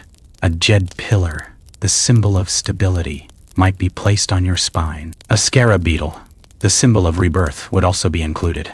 With each layer of wrapping, a priest recites the appropriate spells and incantations from the sacred texts, weaving a cocoon of magical protection around your physical form. Finally, when the last strip of linen is in place and secured with resin, your mummy is complete. A beautiful gilded and painted funeral mask, an idealized portrait of you in your divine and perfect form, is placed over your head and shoulders. Your mummy is then placed inside the first of a series of nested human-shaped coffins, each one more elaborate than the last, which are in turn placed inside the great stone sarcophagus that awaits in the burial chamber of your tomb. Your mortal form, now a dried, shrunken, and tightly bound vessel, is at last ready for its journey into the next world. This disturbing, invasive, and violent procedure was not seen by your people as a desecration. It was a sacred and necessary act of creation, the painstaking crafting of an eternal, magically protected body for your eternal soul. But ensuring the preservation of your own physical form was only one part of the preparation. You could not possibly navigate the dangers of the underworld and enjoy the pleasures of the field of reeds alone. You would need servants, guards, and companions to attend to your every need for all of eternity. And in the earliest days of your civilization, the method for providing that eternal retinue was the most disturbing practice of all. Your mortal form, now an unrecognizable, salt-dried and tightly wrapped vessel, is finally ready for its eternal rest. This disturbing, invasive, and violent process was not seen as a desecration, but as a sacred and necessary act of creation, the crafting of an eternal body for your eternal soul. But ensuring the preservation of your physical form was only one part of the preparation. You could not journey into the afterlife alone. You would need servants, guards, and companions to attend to your every need for all of eternity. And in the earliest days of your civilization, the method for providing that eternal retinue was the most disturbing practice of all. Your belief system is fundamentally a practical one. The afterlife, the field of reeds, is a direct, perfected continuation of your life on earth. It is a celestial version of the Nile Valley, with fertile fields, abundant game, and pleasant breezes. Just as you did not dress yourself, prepare your own food, or guard your own chambers in this life, you certainly have no intention of doing so in the next. The idea of a god tilling his own fields or brewing his own beer for eternity is absurd. Therefore, if you are to live as a king for millions of years, you will require your royal household, your butlers, your chamberlains, your guards, your harem women, your craftsmen, and your attendants. The great question facing your earliest ancestors was how to ensure your loyal retinue made the journey with you. The solution they devised was brutally simple. They would have to die with you. This is not a theoretical practice. It is a grim archaeological fact. At the sacred site of Abydos, the burial ground of the very first pharaohs of the first dynasty, archaeologists have uncovered the clearest evidence of this retainer sacrifice.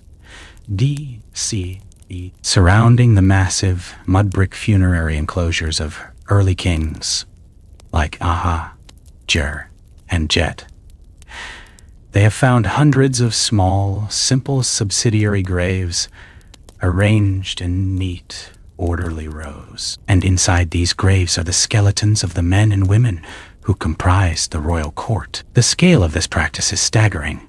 Around the tomb of your ancestor, Pharaoh Jer, more than 300 of these sacrificial graves were found. The tomb of Pharaoh Aha was accompanied by servants, nobles, and even a small pride of young lions, each buried in its own grave. It is a complete, three-dimensional snapshot of a royal household transplanted into the afterlife through a great terminal act of loyalty. The individuals buried here were not random slaves. They were the elite members of the court. There were high-ranking officials buried with the stone and copper tools of their office. There were bodyguards laid to rest with their weapons. There were craftsmen, scribes, and even court dwarfs, prized for their ability to entertain. And there were many young women, likely lesser members of the royal harem, personal attendants to the king, sent to serve him in death as they had in life.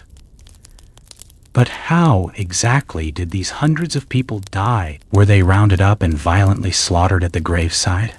Or was it a more orderly, perhaps even voluntary ritual? This is one of the most chilling questions from this early period of your history, and historians still argue about the evidence. Some of the skeletons do show signs of violent death, such as a fractured skull, suggesting a straightforward and brutal execution. This theory holds that upon the pharaoh's death, his chosen retinue was simply rounded up and killed to ensure they would be available to serve him at the exact moment he entered the next world. It was a violent, non-negotiable part of the royal funeral. However, the neat and orderly arrangement of most of the graves has led other historians to propose a different, and in some ways, even more disturbing, theory.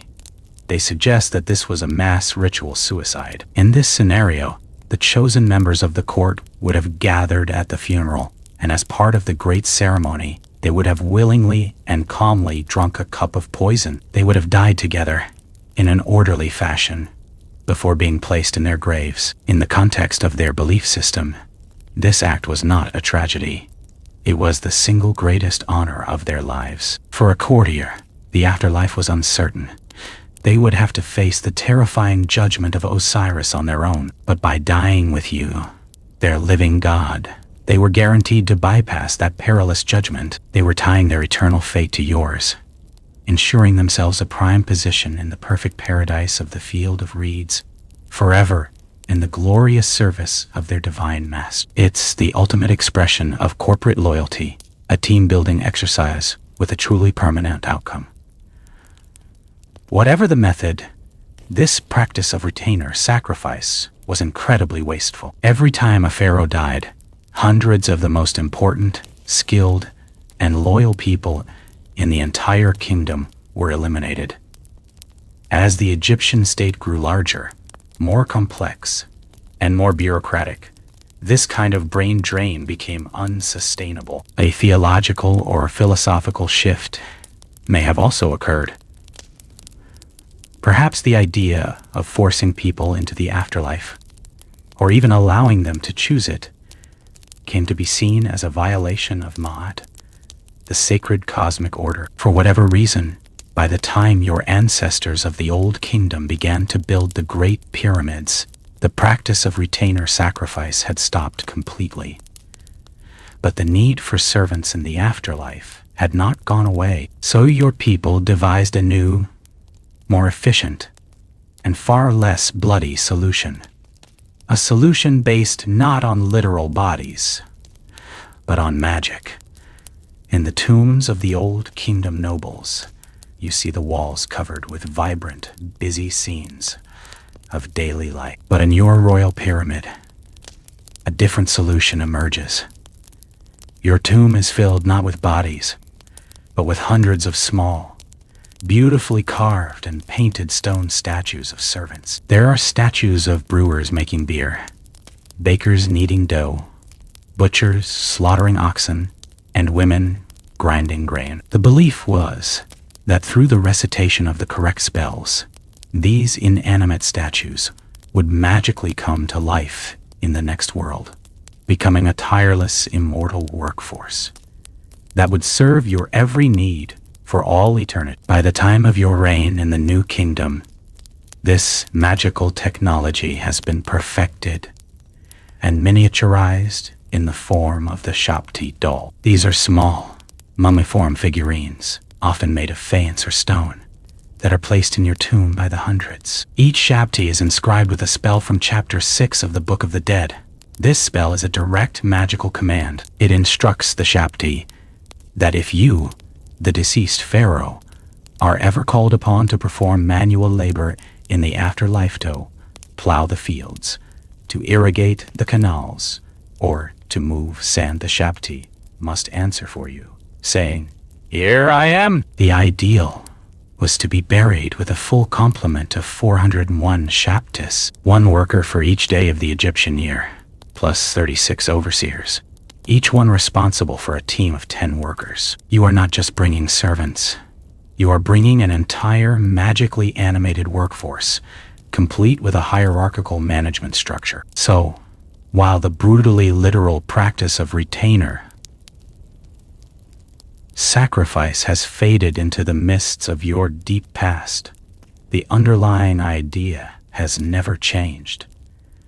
Your conviction that you will require a full household in the next world is as strong as ever. The solution has simply shifted from the physical to the magical.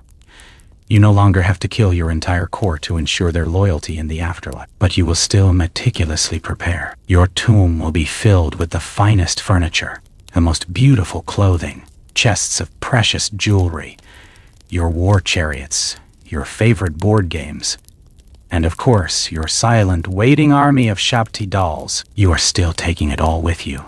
Your mummified body, the sacred vessel for your soul, is now sealed within its nest of golden coffins. Your preserved organs are safe within their canopic jars, guarded by the sons of Horus. Your army of magical servants stands ready to answer your call and perform your eternal labors. Your magnificent house of 1,000,000 years has been furnished and equipped for an eternity of divine luxury. Everything has been prepared with meticulous, obsessive, and resource-draining care. Your safe and glorious passage to the field of reeds should be assured. And yet, for all this planning, for all this wealth, for all this magic, your perfect, undisturbed, eternal rest faces one final, almost inevitable, and deeply disturbing indignity that awaits you in the silent darkness of your tomb. Your mummified body, now a sacred, magically protected vessel, is sealed within its nest of golden coffins. Your preserved organs are safe within their canopic jars, guarded for eternity by the 4 sons of Horus. Your army of magical Shabti figures stands silent and ready, waiting to answer your call and perform your eternal labors. Your magnificent house of 1,000,000 years, hidden deep within the Theban hills, has been furnished and equipped for an eternity of divine luxury. Everything has been prepared with meticulous, obsessive, and nation-draining care. Your safe and glorious passage into the field of reeds, your perfect and undisturbed eternal rest, should be absolutely assured. And yet, for all this planning, for all this wealth, for all this magic, your carefully constructed eternity now faces its final, its most predictable, and its most deeply disturbing indignity that awaits you in the silent, suffocating darkness of your own tomb. You believe you are safe. Your tomb is a fortress of divine security. Its entrance was hidden, buried under tons of rock and sand in a remote and desolate valley, patrolled by special guards. The long descending corridor has been filled to the ceiling with limestone chippings and rubble to deter any would-be intruders. There are false chambers and deep sheer shafts designed to trick and trap the unwary. And at the very end of this labyrinth, your body lies protected within a series of nested coffins, which are themselves encased within a massive sarcophagus of solid granite. its lid weighing several tons. It is an architectural masterpiece of concealment and defense. It is designed to last for millions of years. It will not last for 100. The immense, almost unimaginable wealth that you have packed into your eternal home is a lure too powerful to resist. The gold, the silver, the electrum, the lapis lazuli, the jewelry, the precious oilsin. A land where a common farmer lives his entire life in poverty. The contents of your tomb represent a fortune that can change the destiny of a family for generations. And so, they will come for it. They are not clumsy amateurs. They are often organized gangs, working with a chilling efficiency. But who were these people? These men who dared to defy the gods and violate the sanctity of your eternal rest? Who had the knowledge to bypass your tomb's ingenious defenses? This is a question that historians still argue about. Were they opportunistic criminals from outside the region, or was it, as the evidence often suggests, an inside job? The traditional view imagines bands of desperate thieves braving the curses and the wrath of the gods for a chance at a life-altering score. And certainly, some robberies may have happened this way, but the prevailing view among most Egyptologists today is that the most successful and systematic tomb robberies were almost always perpetrated by the very people who were supposed to be protecting you. The workers from the village of Deir el-Medina, who had spent years cutting and decorating your tomb, knew its secret layout better than anyone. The priests who performed the funerary rituals and were tasked with maintaining your mortuary cult knew what treasures lay within. And the local officials, the mayor of West Thebes and the chief of the necropolis police, were often in on the scheme, taking a hefty cut of the profits in exchange for turning a blind eye. The records from the great tomb robbery trials of the late New Kingdom reveal a web of corruption that went to the very top of local society. Your divine security team, it turns out, had a profound and inescapable conflict of interest. Imagine the scene. A small team of these men, working under the cover of darkness, locate the hidden entrance to your tomb. For nights on end, they painstakingly and quietly remove the tons of rubble that block the corridor. Carrying it away in baskets, they come to a sealed door, stamped with the jackal seal of the royal necropolis. They break it down. Using their expert knowledge, they bypass the trick shafts and the false chambers. Finally, they break through the last wall and enter your burial chamber. The air is still and silent, thick with the scent of ancient resins and oils. By the flickering light of their torches, they see it, the great golden shrines that enclose your sarcophagus, the chests of treasure, the alabaster jars, the golden chariots, and they begin their work. They are not here to admire the artistry. They are here for the raw materials. They smash open the beautifully decorated chests. They pry the golden inlay from the furniture. They work quickly, greedily. Then they turn to you. They use levers and brute force to pry the massive lid from your stone sarcophagus. Inside, they see your magnificent nested coffins, gleaming in the torchlight. They smash them open, one by one, splintering the gilded wood. They pull your mummified body out and place it on the floor. Now comes the final, most terrible desecration. They know, from long experience, that your wrapped body is covered in precious amulets. Their goal is to get to them as quickly as possible. They take their knives and slash through the hundreds of yards of carefully wrapped linen bandages, the very fabric meant to protect you for eternity. They tear and rip at the layers, pulling them away with no regard for the body beneath. They find the golden amulets tucked within the folds and pocket them. They rip the heavy golden mask from your face. They see the golden finger and toe stalls that cover your digits and break your hands and feet to get them off. Your carefully preserved eternal body, the sacred vessel for your soul, is torn apart, broken, and violated, all for a few pounds of gold. When they are done, they leave your unwrapped, broken mummy, lying amidst the debris of your shattered eternity, and vanish back into the night. This was the fate of almost every pharaoh. The magnificent tomb of Tutankhamun is the great exception that proves the rule.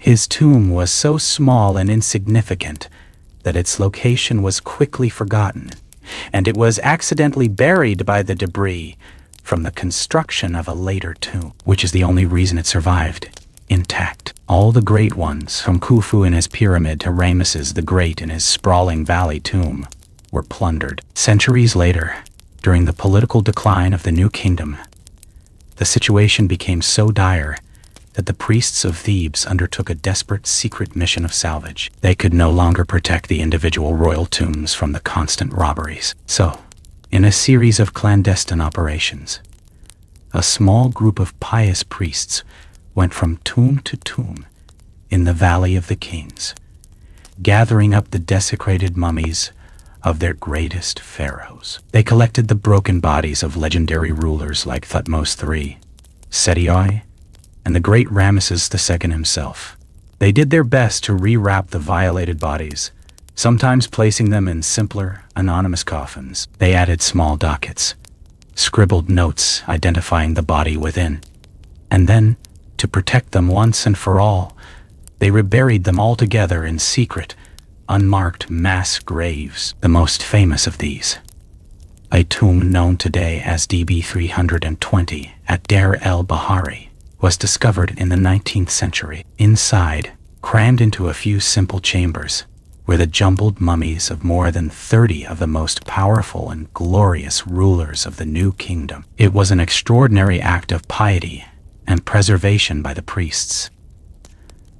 But it was also the final, tragic admission of failure. The entire immense project of the royal tomb, the House of a Million Years, had failed. And so your eternal journey ends not in your magnificent custom-built, magically protected palace in the Field of Reeds, but here, in the darkness of a secret, unmarked pit, your battered mummy lying huddled together with dozens of your ancestors. The entire purpose of your strange, isolated, and painful life, the crushing burden of your divinity, the preservation of your pure, incestuous bloodline, the constant fear of conspiracy, the endless performance of cosmic rituals, the obsessive construction of your tomb, the invasive violation of your mummification. It was all directed at achieving a perfect, orderly, and luxurious eternity. And in the end, it was all for nothing. Your final and most disturbing fate was to have that eternity violently ransacked, your sacred body broken and discarded, all for the very gold you believed would guarantee your place among the gods. It is the ultimate and most tragic irony of your life as a pharaoh. And here, in the crowded, silent darkness of a secret, unmarked tomb, our story of the pharaoh's disturbing life comes to its end.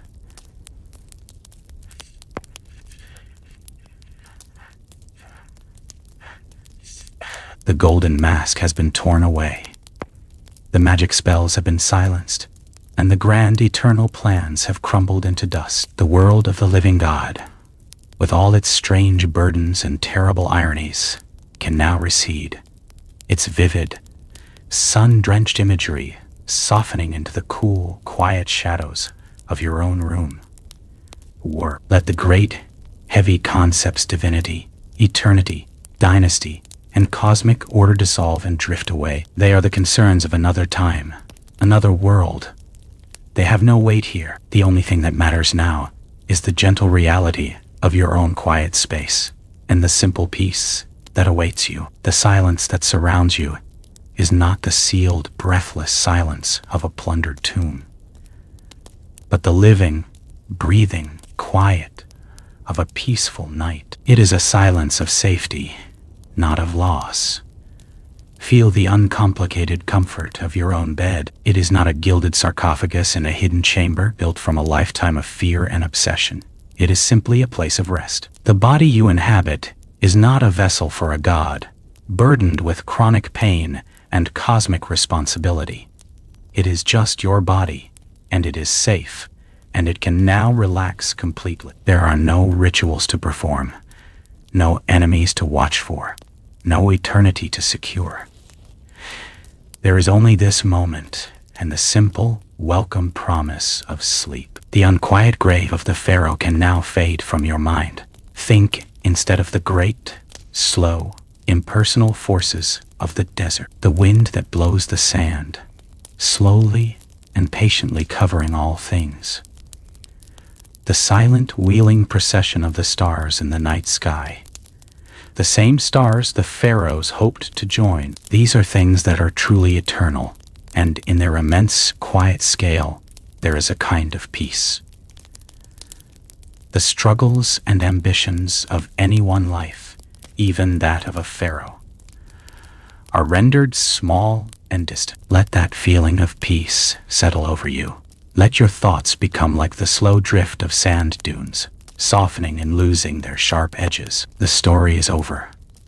The last echoes of that ancient world have faded away. All that is left is the gentle, steady rhythm of your own breathing, a simple, mortal sound that is more real and more comforting than any promise of a golden afterlife. Let it be your guide, leading you away from the world of stories and into the deep, silent land of your own rest. Let the day dissolve. Let the quiet embrace you. Let your mind be free. Sweet dreams.